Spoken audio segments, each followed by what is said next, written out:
се подготвуваш за нова изложба во Македонија и ајде да ни кажеш кога последен пат изложуваше во Скопје? Во Македонија последен пат изложив со проектот Визум Визо Виста, а пред тоа исто така самостоен проект беше Тишина наспроти звук и во меѓувреме беа неколку проекти групни, значи Artists and Refugees, уметници и бегалци во Скопје и во Софија, потоа Нарцизми во Музеот на современа уметност и Shining the Sight исто така во Скопје.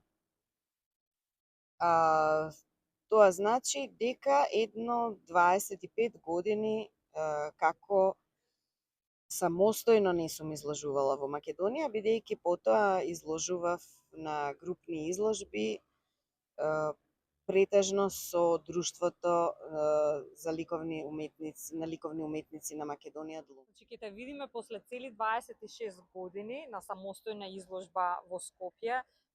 Која беше инспирацијата и дали таа инспирација го отсликува целиот твој професионален живот? Изложбата ќе се отвори на 18 септември и ќе биде во Националната галерија Чифте Амам во Скопје. Инспирацијата, па да речеме дека веќе подолго време сите овие работи кои што ги имам изработено како изложби, проекти изложувани или неизложувани и во Македонија и овде во Венеција, осетив потреба дека треба да се склопат во една заедничка изложба, во еден заеднички проект. И од таа причина баш оваа изложба има некој вид на документарен карактер. Зошто во Македонија и зошто сега? Во Македонија затоа што јас сум македонка, иако имам двојно државјанство, македонско и италијанско. Баш и тоа е во еден проект кој што го изложува мојата нова кожа, нели? Колку ние се менуваме и колку е она внатрешното и надворешното кое што е сплотено во нас како индивидуи. Значи цело време е тоа барање на тој наш идентитет, значи на идентитетот кој што сме го имале, каде што сме живееле, новиот идентитет создаден, модифициран во новата средина, во новата татковина која што не прифатила, не вдомила. Едноставно, значи, после тие 20 години, сакам да се навратам на сите тие лајт мотиви, на сите тие теми кои што ме интересирале и кои што постојано се враќаат. Значи, ако првата изложба беше Тишина наспроти звук, ако еден период од мојот живот беше тишината, а сега е звукот, значи има некое циклично враќање на сите тие теми, на сите тие интереси и значи враќањето е, нели, од Македонија почнало, во Македонија е и она ретроспективна, да кажам, изложба каде што сето она што не било прикажано, а изложувано или не изложувано во периодот од тие 20 години, да се прикаже пред каде на друго место, ако не пред својата публика, пред македонската публика, од каде што сето тоа започнало. Од корените не се бега. Ако првата изложба Тишина наспроти звук беше претежно насочена кон истражување на тишината, во овие последни години гледам дека се повеќе звукот е присутен, ме интересира, со тоа и тоа логично дојде и како промена на технологиите кои што доста се развија овие години, нели? И видеото стана многу подостапно за секојднев everyday use, нели што викаат. И затоа и не само тоа, меѓутоа сепак и технологијата дава поголема автономност, а и поголемата автономност дава поголема слобода за изразување и за поимедијатно, односно за подиректно изразување наместо нели да се чека тим и специјални услови и така натаму. Што конкретно е изложбата? Еве да кажеме поголеми повеќе детали за Да. гледачите. Изложбата има на некој начин повеќе документарен карактер. Значи ќе бидат изложени документарни фотографии, дела кои што биле изложени, дела регенерирани, обновени, дела кои што се поврзуваат со некои минати дела, дела кои што се надградени со истата таа тематика.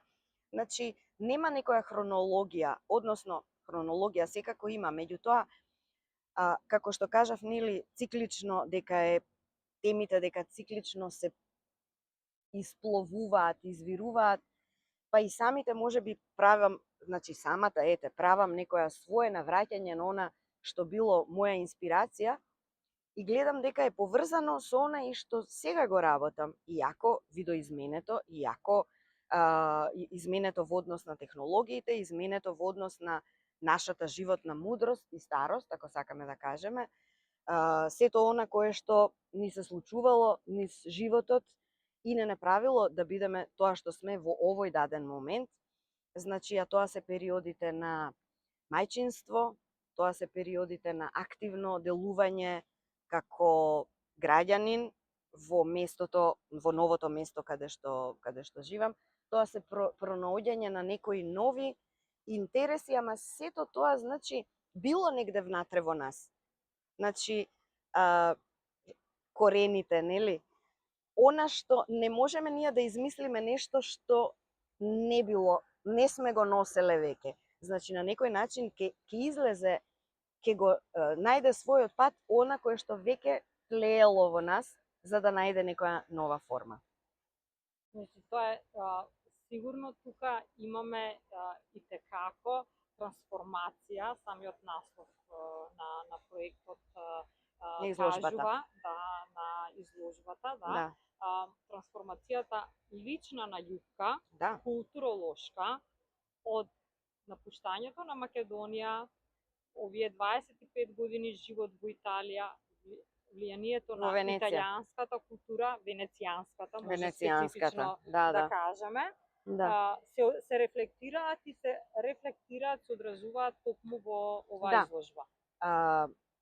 Баш и затоа, кога зборевме со кураторката Ана Франговска за насловот на изложбата, трансформација, односно флусо, значи, тоа е некое движење, тоа е некоја мутација, тоа се некои флуидни состојби кои што самото наше битие го следи тој тек на развој, на растење, на спиритуален развој, на креативен развој, на развој како нас, како единки, како жени, како граѓани, како... Па и душевен, над самата душа. Секако. Значи, сите тие фази кои што го следат еден човек, а уште повеќе кога тој човек нели е уметник, па тоа на некој свој начин го изразува, го канализира.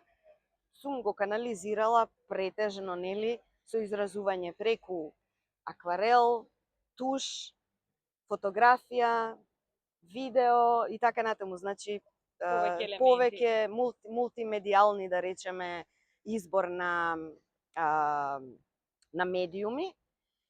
И, значи, ќе се навратам на уште едно интервју од првата изложба, медиумот го менувам според идејата. Значи, идејата е таа која што води, а медиумот дали ќе биде видео, дали ќе биде фотографија или ќе биде акварел, едноставно го наоѓа својот пат. Инаку, друго нешто што ми дојде да ти кажам, зошто таа флуидност.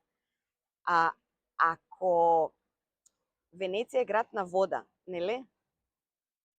И таа вода, како елемент, е многу присутна и во не само во она што не обкружува, туку и во самите нас. Човекот е 90% Нели? вечност.